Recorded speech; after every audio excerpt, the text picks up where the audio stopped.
ঠিক আছে, কত মলিং দিতে হবে?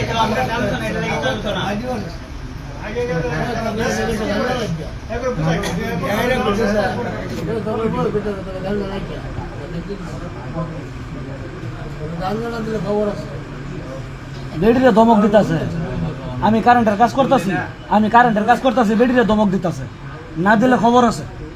পরে আমি কারেন্টের কাম ফালাই গেলাম, আমি কে কি খারো, আমি খারো করতে করতে হ্যাঁ দৌড়ে যাইতেছে, তোমার বেটার কল ধরে দৌড়ে ধরছি যে দেহারি কর তোমার বেটা এ নয় দৌড়ে আইরে কই ঠ্যাঙ্গের নেলাটা না একারে ভাঙ্গা বাইরে এলাম, ছোটর বাচ্চা কই ঠেরতে গফা করি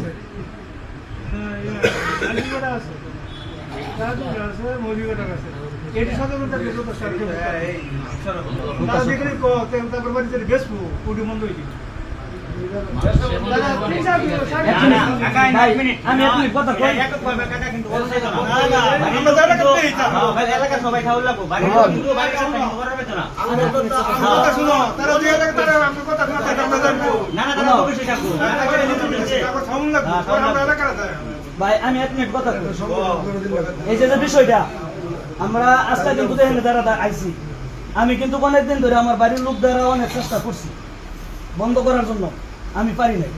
এবং কি আমি আমার প্রতিবেশী বা সাইডের বাড়ির লোক যারা আছে আমি ওদেরকেও বলছি যে আপনারা বাবা ভাই আপনারা আমার একটু কোনো সাপোর্ট করেন, আমি এই জিনিসটা বদ্ধ করি, কারণ এটা আমার এলাকার ক্ষতি হইতেছে। আজকে আমি না খাইছি, আমার ফুট বন্ধু বান্ধব প্লেস চলে, হয়তো আমার হুতে খাইবো, আমার বাইশটা ভাইলে খাই আসবো। এই নিশাটা যদি একজন ধরে সবাই ধরবো, তখন কিন্তু দেশের মধ্যে একটা ভালো মানুষ থাকে, আমরা সব হয়ে যাবো নিশা।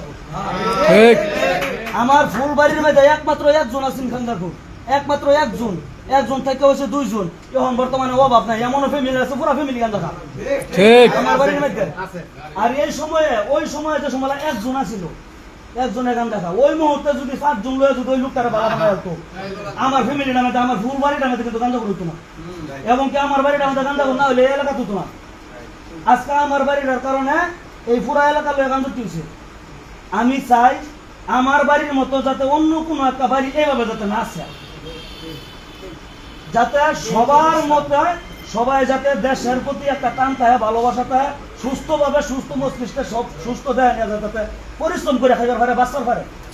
এই নেশাটা এমন একটা জিনিস, বাপ মানে না, মা মানে না, কোনো সংসার টিকাছে না, সংসার 2 দিন বাধা বাধা হেন দরবার সারা খাবি এই কে লেগা নেশা খাই আমার দূর করে, নেশা খাইবার টেয়া না ভাই যৌতুকের টেয়া লাগে দাবি করে অনেক কইতাছে।